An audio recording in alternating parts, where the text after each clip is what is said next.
Hello students, आज हमारा जो टॉपिक है वो है एमल्सन।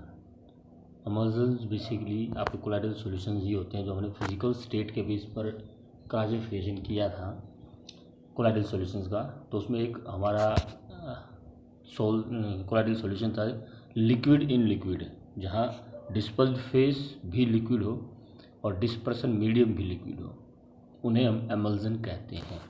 तो बेसिकली जो डेफिनेशन है एमल्सन की, emulsion is a colloidal system in which both dispersed phase and dispersion medium are liquid but both liquids are immiscible।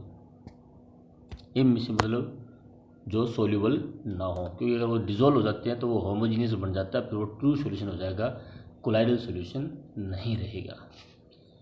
तो emulsion is a colloidal solution of two immiscible liquids। एमल्सिफायर, क्योंकि दोनों immiscible हैं तो उनको disperse करने के लिए we require some agent which is called emulsifier. The agent which stabilize an emulsion is called emulsifier. बड़ा सिंपल सा एग्जांपल पहले भी दे चुका हूँ मैं। दूध में जब घी मिलाते हैं एमल्सन बन जाता है, उसको अगर हम काफ़ी देर तक शेक करते हैं तो घी मिल जाता है दूध के अंदर, लेकिन वो स्टेबल नहीं रहता, रखने के बाद थोड़ी देर में फिर से घी ऊपर आ जाता है। तो इसी तरह से जब दो इमिसिबल लिक्विड्स को मिक्स किया जाता है तो वो स्टेबल नहीं रह पाते। उनको स्टेबल करने के लिए कोई ना कोई हमें एमल्सिफायर की ज़रूरत पड़ती है। वो एमल्सिफायर उसमें डालना पड़ता है जो उन्हें स्टेबल रखता है। एमल्सिफायर में बेसिकली दो पार्ट होते हैं, लायोफिलिक और लायोफोबिक। जो लायोफोबिक पार्ट है वो उसका जो फैट या नॉन पोलर पार्ट है उसके साथ अटैच रहेगा, और जो हाइड्रोफिलिक पार्ट, लायोफिलिक पार्ट है या हाइड्रोफिलिक पार्ट होता है वो वाटर के साथ स्टेबल रहता है। An emulsifier consist of long chain compound having both polar and non polar part. जैसे कि सोप होता है, अब सोप इसमें आपका एमल्सिफायर का काम कर सकता है। ये क्या करता है कि जो दो मीडियम है, दो लिक्विड्स हैं, उनके बीच की जो इंटरफेशियल टेंशन है उसको रिड्यूस कर देता है। एक्चुअल में एमल्सन में दो पार्ट हैं, दो लिक्विड्स हैं, इमिसिबल हैं, तो ओबियसली एक उसमें हाइड्रोफिलिक होता है, एक हाइड्रोफोबिक होता है। ऑयल और वाटर को अगर आप मिक्स करोगे तो ऑयल हाइड्रोफोबिक है और वाटर तो खुद हाइड्रोफिलिक हो ही गया। तो इन दोनों को मिक्स करने के लिए इनके बीच की जो इंटरफेशियल टेंशन है उसको रिड्यूस करता है एमल्सिफायर। तो emulsification, the process by making emulsion is called emulsification. Emulsion is prepared by shaking two liquids with stable emulsifying agent. Emulsifying agent डाल के दो इमिसिबल लिक्विड को शेक करो। Emulsifying agent reduce the interfacial tension between oil and water. Oil और water के बीच की जो इंटरफेशियल टेंशन है उसको रिड्यूस करके उनको मिक्स कर देता है, such that the two liquid gets dissolved in each other and give an emulsion। क्योंकि हमारे पास दो लिक्विड हैं, एक ऑयल है और दूसरा वाटर है। Suppose this is water and these are oil droplets. इनको मिक्स कर देता है emulsifier by reducing interfacial tension. क्योंकि एमल्सिफायर में भी हमारा नॉन पोलर पार्ट है और पोलर पार्ट है, तो non polar part in oil droplets के साथ अटैच हो जाता है और जो पोलर पार्ट है वो वाटर के साथ अटैच होकर इन ड्रॉपलेट्स को स्टेबल रखता है। तो एमल्सन क्या है, एमल्सिफायर क्या है और एमल्सिफिकेशन क्या है। Emulsion colloidal solid system of two immiscible liquids। Emulsifier, the agent which stabilizes the emulsion, and emulsification is the process of formation of emulsion। अब इसमें नेक्स्ट आपका है टाइप ऑफ एमल्सन्स। बेसिकली हमारे दो टाइप के एमल्सन हैं, oil in water and water in oil. Oil in water means जहाँ आपका डिस्पर्सन मीडियम वाटर हो और वाटर के अंदर ऑयल डाला जाए। दूसरा है वाटर इन ऑयल, मतलब डिस्पर्सन मीडियम ऑयल है और ऑयल के अंदर वाटर डाला जाए। Water in oil, water is added in oil, water in oil, oil is added in water. Oil in water. तो दो तरह के हमारे एमल्सन्स हैं, oil in water and water in oil. जहाँ डिस्पर्सन मीडियम वाटर है that is oil in water, और जहाँ डिस्पर्सन मीडियम ऑयल है water in oil. When oil is dispersed phase and water is the dispersion medium it is called oil in water. Water in oil, when water is dispersed phase and oil is the dispersion medium is called water in oil emulsion। अब इसमें हमारा आ जाता है कि how can we detect whether the emulsion oil in water और water in oil. कैसे पता लगाया जाए कि जो emulsion हमारे पास है वो ऑयल इन वाटर है या वाटर इन ऑयल है। बड़े सिंपल से टेस्ट हैं, दो तीन, बेसिकली दो ही है मेरा आपके, एक है आपका डाइल्यूशन टेस्ट और एक है डाई टेस्ट। अब एमल्सन में एक एग्जांपल आपका मिल्क है। अब ऑयल इन वाटर है या वाटर इन ऑयल है, तो पहला जो इसके चेक करने का टेस्ट है वो है हमारा डाइल्यूशन टेस्ट। डाइल्यूट करके देख लो। बड़ा एक सिंपल सा एग्जांपल लेते हैं। सपोज कीजिए आपके पास शुगर सॉल्यूशन है, शुगर एंड वाटर, आप उसे डाइल्यूट करना चाहते हैं, क्या ऐड करोगे? अब शुगर एंड वाटर सॉल्यूशन है तो उसके अंदर वाटर आपका सॉल्वेंट है, शुगर सोल्यूट है। अब उसको डाइल्यूट करने के लिए आप क्या डालोगे, शुगर या वाटर? अगर आपने इसमें शुगर डाल दी तो वो डाइल्यूट होने की बजाय और ज़्यादा कंसनट्रेट होता चला जाएगा, और ज़्यादा मीठा होता चला जाएगा। अगर उसको आपको डाइल्यूट करना है तो उसके अंदर वाटर मतलब सॉल्वेंट ही डाला जाएगा। और इसी तरह से कोलाइडल सॉल्यूशन में है, अगर आपको डाइल्यूट करना है तो डिस्पर्सन मीडियम डाला जाएगा, ना कि डिस्पर्स्ड फेज। तो अगर आपके पास एक कोलाइडल सॉल्यूशन है, एमल्सन है, सपोज कीजिए एग्जांपल में लेता हूँ मिल्क, इसमें अगर आप वाटर डालते और ये डाइल्यूट हो जाता है, इसका मतलब वाटर उसमें डिस्पर्सन मीडियम है, then it is called oil in water. दूध में पानी डालोगे डाइल्यूट हो जाता है, अंडरस्टूड है। तो इसका मतलब वो उसमें वाटर जो है डिस्पर्सन मीडियम है और ऑयल फैट उसके अंदर जो है वो डिस्पर्स्ड फेज है। मिल्क के अंदर ऑयल इन वाटर एमल्सन होता है, फैट उसके अंदर होता है। आपको मालूम है सेंट्रीफ्यूगेशन के द्वारा उसमें से क्रीम निकाली भी जाती है। तो वो है आपका ऑयल इन वाटर, क्योंकि जब वाटर डालते हैं तो वो डाइल्यूट हो जाता है, मतलब वाटर उसमें डिस्पर्सन मीडियम है। अब बटर है, बटर में आप वाटर डालिए, क्या वो डाइल्यूट होता है? Butter is also an emulsion, और उसमें अगर हम वाटर डालते हैं तो वो डाइल्यूट नहीं होता, मतलब वहाँ वाटर जो है आपका डिस्पर्सन मीडियम नहीं है, वहाँ डिस्पर्सन मीडियम आपका ऑयल है। तो ये आपका पहला मेथड है डाइल्यूशन टेस्ट। तो ऑयल वहाँ डिस्पर्सन मीडियम है तो वो आपका वाटर इन ऑयल हो गया। तो डाइल्यूशन टेस्ट है, emulsion can be diluted only by the dispersion medium. सिर्फ डिस्पर्सन मीडियम के द्वारा ही एमल्सन डाइल्यूट होता है। मिल्क में वाटर डालोगे डाइल्यूट हो गया, इसका मतलब मिल्क डिस्पर्सन मीडियम है, सॉरी वाटर इसमें डिस्पर्सन मीडियम है। बटर में वाटर डालते हो डाइल्यूट नहीं होता, मतलब वहाँ पर वाटर डिस्पर्सन मीडियम नहीं है। If we add water to emulsion and it get dilute, it is oil in water, and if it forms a separate layer and is immiscible, it is water in oil। Simple है, water डाल के देख लो, अगर dilute हो जाता है तो oil in water, dilute नहीं होता, बटर में वाटर पानी डाल के देखो डाइल्यूट नहीं होता, पानी अलग हो जाता है, that is water in oil. तो एक तो हमारे डाइल्यूशन टेस्ट है, दूसरा है डाई टेस्ट। अब डाई टेस्ट क्या है, अगर हम ऑयल सोल्यूबल डाई उसके अंदर डालते हैं, ये दो एग्जांपल ले रहा हूँ मैं, ये हमारे पास दो सोल हैं,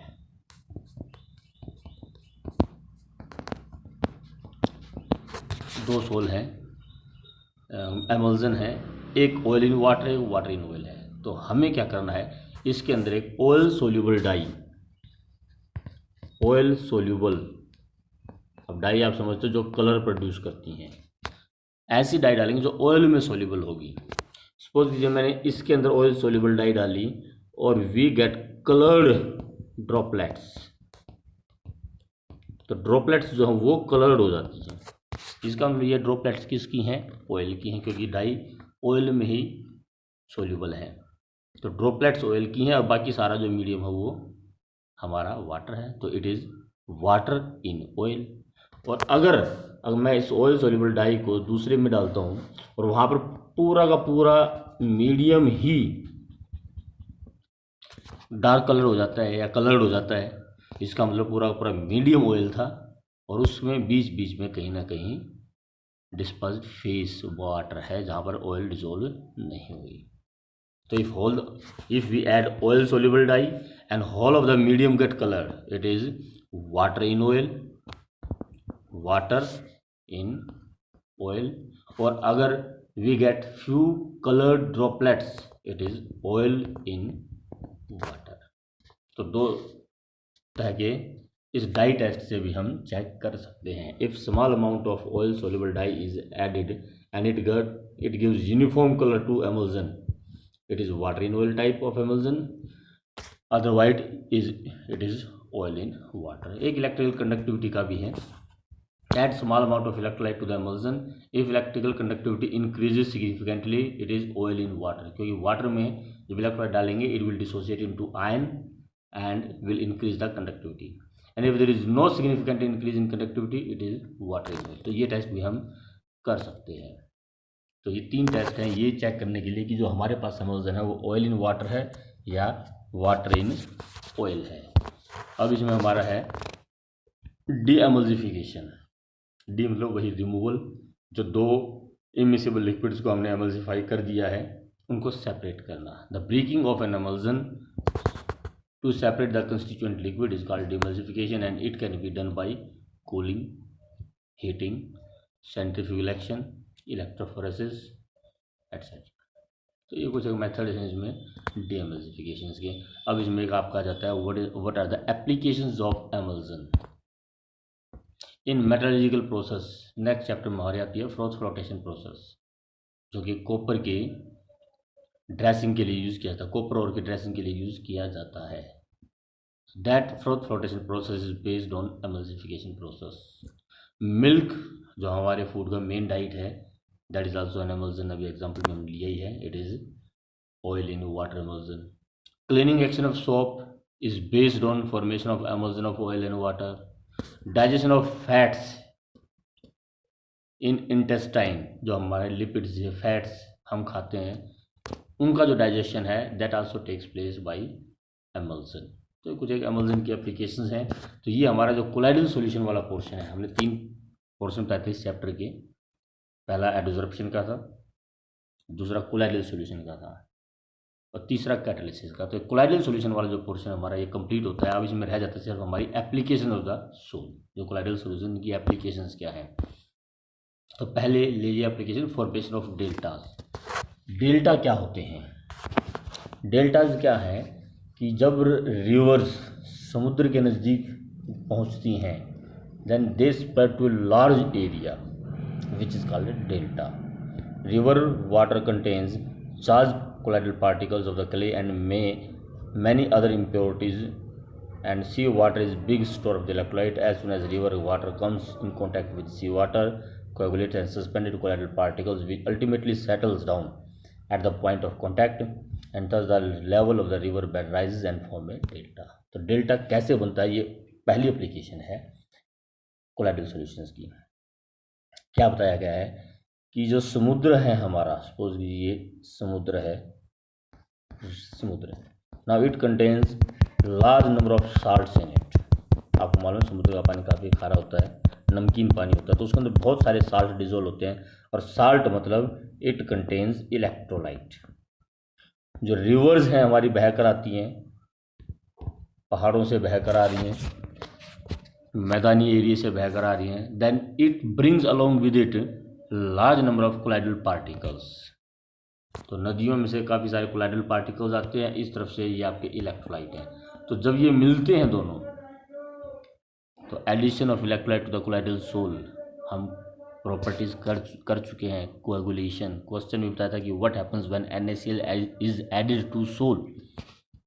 जब सोल में NaCl डाला जाए तो क्या होगा, उसके सोल पार्टिकल्स पे जो चार्ज होता है वो न्यूट्रलाइज हो जाएगा और सोल प्रेसिपिटेट हो जाएगा, कोएगुलेट हो जाएगा, कोएगुलेशन। तो जैसे रिवर कोलाइडल पार्टिकल्स को बहा कर लेकर आती है, इस तरफ इलेक्ट्रोलाइट है, जैसे ये कंबाइन करते हैं यहाँ पर जितने भी सोल पार्टिकल्स रिवर बहा कर लाते हैं वो सारे बैठ जाते हैं, नीचे बैठ जाएंगे। तो जो रिवर बेड है उसका लेवल ऊपर उठ जाता है, उसका लेवल ऊपर उठते ही पानी किनारों को तोड़कर साइडों में बह जाता है। तो इस तरह से नदी जो है बहुत बड़े एरिया में फैल जाती है समुद्र के नज़दीक आने के बाद, and this area is called delta. Sundarban delta आपने सुना भी होगा। तो डेल्टा बनता भी इस कोलाइडल सॉल्यूशन के कोएगुलेशन की वजह से ही है। तो फर्स्ट एप्लीकेशन इसकी formation of delta. Artificial rain, जो हमारे क्लाउड्स होते हैं उन पर इलेक्ट्रोलाइट का स्प्रे करके बारिश करवाई जाती है, जिसको हम आर्टिफिशियल रेन बोलते हैं। क्लाउड्स कई बार आते हैं और बिना बारिश किए निकल जाते हैं। तो ऐसी कंडीशंस में एरोप्लेन्स के द्वारा इलेक्ट्रोलाइट का स्प्रे किया जाता है क्लाउड्स पर। वो इलेक्ट्रोलाइट से जो वाटर ड्रॉपलेट्स होते हैं, उनके छोटे छोटे वाटर ड्रॉपलेट्स हैं, उनके चार्ज को न्यूट्रलाइज करके उन ड्रॉपलेट्स को कोएगुलेट करती है, प्रेसिपिटेट करती है, और जिसकी वजह से बारिश होती है। अब ध्यान रखना, ये हमने कहा कि वाटर ड्रॉपलेट्स पर जो छोटे छोटे जो वाटर ड्रॉपलेट्स हैं उन पर जो चार्ज होता है, इसलिए बिजली कड़कती है जब वो आपस में टकराते हैं, स्पार्किंग हो रही है वो।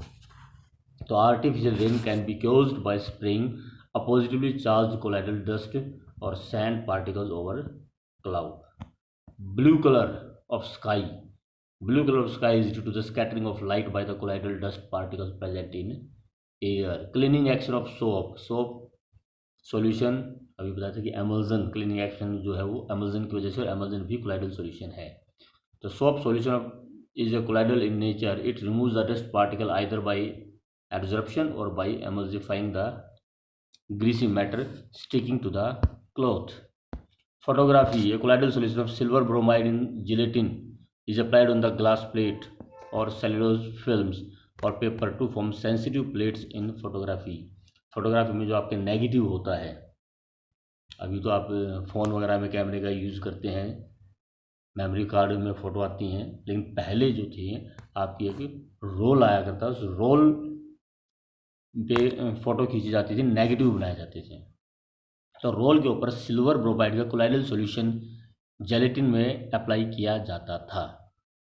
तो फोटोग्राफी में भी blood is a colloidal of protein in water. Purification of drinking water containing some colloidal impurities which can be purified by small amount of alum, फिटकरी, जो उसके अंदर सस्पेंडेड इम्प्योरिटीज़ होती हैं, कोलाइडल साइज की इम्प्योरिटीज़ होती हैं वाटर के अंदर, तो उसमें अलम डालकर उनको प्योरीफाई किया जाता है। Which precipitate by the colloidal impurities. Alum है आपके इलेक्ट्रोलाइट का काम करता है, उसके अंदर जो जितनी भी कोलाइडल इम्प्योरिटीज हैं वो सारी सेटल्स हो जाती है, प्रेसिपिटेट हो जाती है। Colloidal sol as a medicines, argyrol और protargol are the silver sol used for eye lotion. आँखों में डालने की दवाई आती है, ये भी आपका कोलाइडल सोल्यूशन से है। Colloidal antimony is use to treat kala azar. काला आजार एक डिजीज़ है, उसको ट्रीट करने के लिए कोलाइडल एंटीमनी का यूज़ किया जाता है। Colloidal gold is use as intermuscular injection, जो मसल्स में इंजेक्शन लगाए जाते हैं वो गोल्ड के कोलाइडल सॉल्यूशंस होते हैं। Ferric chloride is quite effective to stop bleeding for minor cut.